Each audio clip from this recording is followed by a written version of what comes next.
नमस्कार दोस्तों, आज हम इस वीडियो में क्रेब्स साइकिल या टीसीएस साइकिल के बारे में समझेंगे।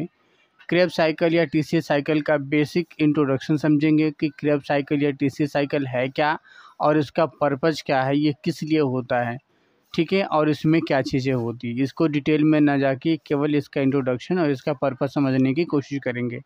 तो चलिए शुरू करते हैं। देखिए, क्रेब्स साइकिल या टीसीएस साइकिल यह हमारे सेल का एक ऑर्गेनल होता है जिसको हम माइटोकॉन्ड्रिया बोलते हैं। माइटोकॉन्ड्रिया को उस सेल का पावर हाउस बोला जाता है। जैसे कि ये सेल है, इस सेल के अंदर एक माइटोकॉन्ड्रिया नाम का एक ऑर्गेनल होता है जिसको पावर हाउस बोला जाता है। यानी कि इसके अंदर ही पूरी जो सेल को सरवाइव करने के लिए जो एनर्जी चाहिए होती है, वो एनर्जी का प्रोडक्शन इसी के अंदर होता है। तो जब इस माइटोकॉन्ड्रिया के अंदर जो एनर्जी का प्रोडक्शन होता है, तो वो कोई सिंपल रिएक्शंस के थ्रू या सिंपल प्रोसेस से नहीं होता। ये काफ़ी एक कॉम्प्लेक्स मैकेनिज़्म के थ्रू, कॉम्प्लेक्स रिएक्शंस के थ्रू होते हैं।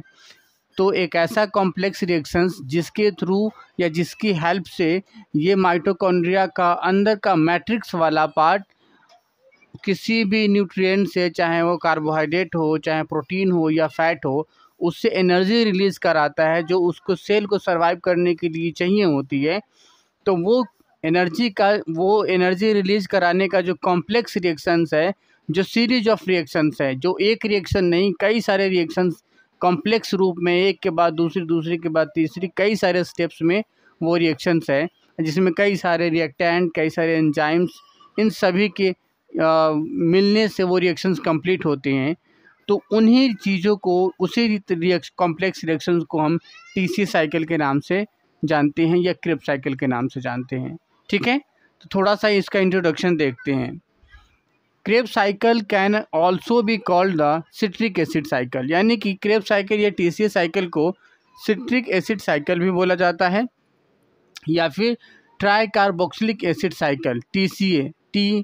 ट्राई कार्बोक्सिलिक, TCA मतलब try, try for T, carboxylic में C और A फॉर एसिड, यानी कि TCA जो यहाँ पे मेंशन भी है, TCA साइकिल के नाम से भी जाना जाता है। यानी इसको दो नाम से भी, सिट्रिक एसिड साइकिल या ट्राई कार्बोक्सिलिक एसिड साइकिल के नाम से भी जाना जाता है।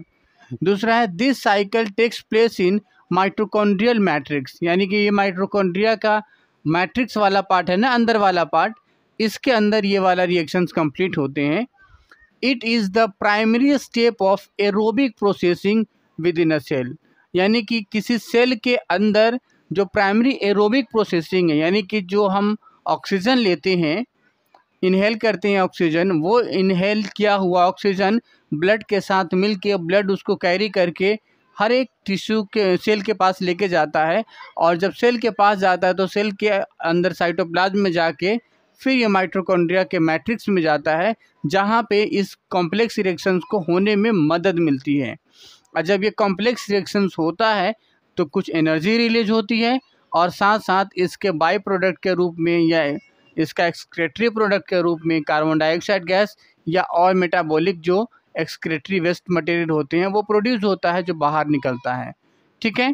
तो ये किस तरह का प्रोसेस होता है, ऑक्सीजन चाहिए होता है, इसलिए ये प्राइमरी एरोबिक प्रोसेसिंग है, ये किसी सेल के अंदर होने वाला। ये जब किसी सेल को वही ऑक्सीजन नहीं मिलती तो इसके अंदर का जो माइटोकॉन्ड्रिया है, जिसको पावर हाउस बोल रहे हो, तो ये पावर हाउस को ऑक्सीजन की सप्लाई नहीं मिलेगा तो चाहे आप कार्बोहाइड्रेट ले, प्रोटीन ले, फैट ले, उसका मेटाबॉलिज्म नहीं हो पाएगा। इसका मतलब, मेटाबॉलिज्म कहने का मतलब कि वो कॉम्प्लेक्स रिएक्शंस जो TCA साइकिल या क्रेब्स साइकिल के नाम से जाना जाता है, वो रिएक्शंस कंप्लीट ही नहीं हो पाएंगे।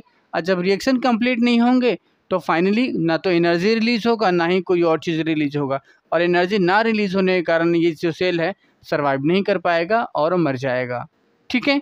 तो ये पहला है एरोबिक प्रोसेसिंग होता है ये, यानी कि किसी सेल के अंदर पहला एरोबिक प्रोसेसिंग ये है ये।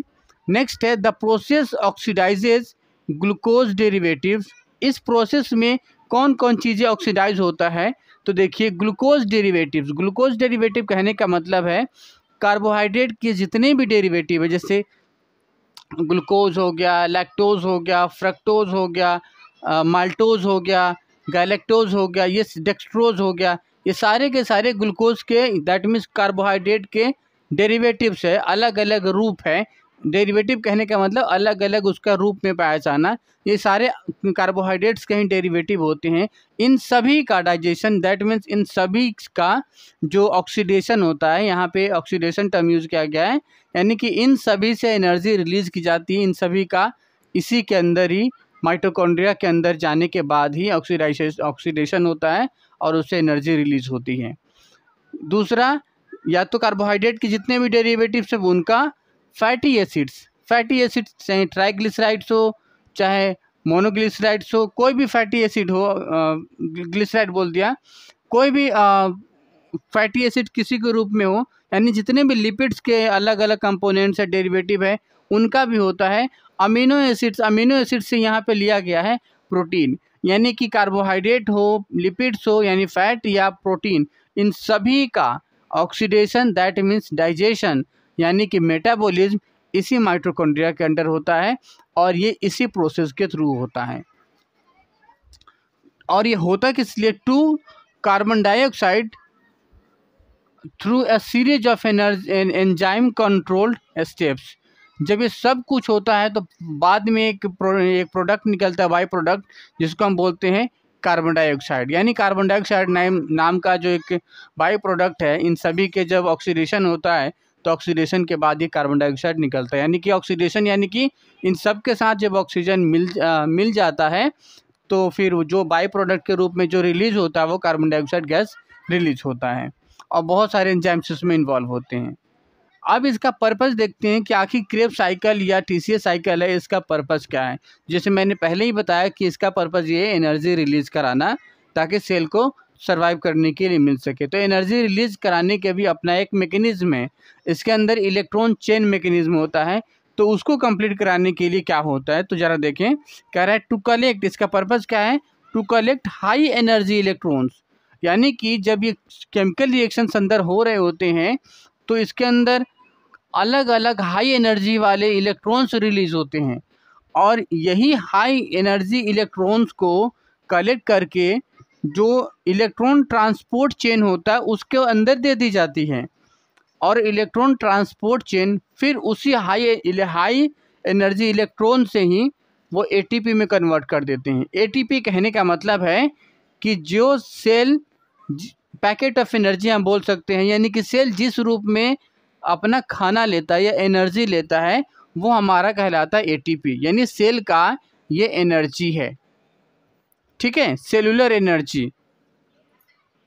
एटीपी कुछ नहीं है, सेल के अंदर सेल जो भी एनर्जी का अपने रूप में इस्तेमाल करता है, जिस रूप में एनर्जी को इस्तेमाल करता है उसी को एटीपी बोलते हैं। और ये एटीपी का प्रोडक्शन इलेक्ट्रॉन ट्रांसपोर्ट चेन के थ्रू होता है और ये इलेक्ट्रॉन ट्रांसपोर्ट चेन में हाई एनर्जी वाला इलेक्ट्रॉन चाहिए होती है और हाई एनर्जी वाला इलेक्ट्रॉन इसी टीसीएस साइकिल से मिल जाता है।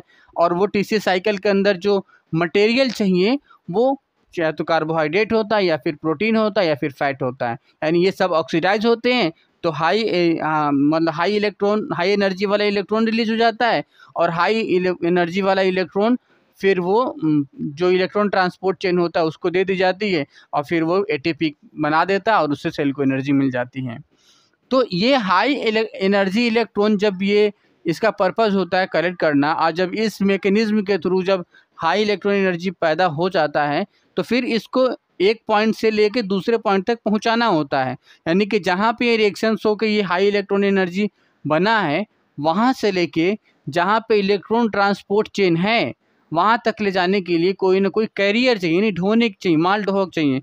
तो उसके रूप में जो ट्रांसपोर्टर चाहिए, यानी जो ट्रांसपोर्टेड होता है वो होता है NADH से और FADH2 से ये ट्रांसपोर्ट हो गए इलेक्ट्रॉन ट्रांसपोर्ट चेन के पास ये पहुंच जाता है। यानी कि इसका माल ढोक या गाड़ी जिसको बोलोगे वो NADH और FADH2 ये दोनों मदद करता है उस इलेक्ट्रॉन को हाई एनर्जी इलेक्ट्रॉन को इलेक्ट्रॉन ट्रांसपोर्ट चेन तक पहुंचाने के लिए। तो टीसीएस साइकिल और क्रेब्स साइकिल में इंट्रोडक्शन के तौर पे बस इतना ही है। इसके अंदर एक मैंने पहले ही बताया कि ये बहुत कॉम्प्लेक्स रिएक्शन है और कॉम्प्लेक्स रिएक्शन होने के कारण ये मेनली 8 स्टेप में डिवाइडेड है। हर एक स्टेप में कुछ रिएक्टेंट है और उस रिएक्टेंट के साथ कोई ना कोई एंजाइम इन्वॉल्व है और फिर उसके बाद कोई ना कोई प्रोडक्ट रिलीज हो रहे हैं। तो अगले वीडियो में देखेंगे उन्हीं सभी स्टेपों को एक एक करके सभी स्टेप में कि पहले स्टेप में कौन से रिएक्टेंट हैं, कौन से एंजाइम्स हैं और कौन सा प्रोडक्ट बनता है। इस तरह करके सारे के सारे स्टेप को हम अगले वीडियो में लेकर आएंगे। तब तक के लिए शुक्रिया।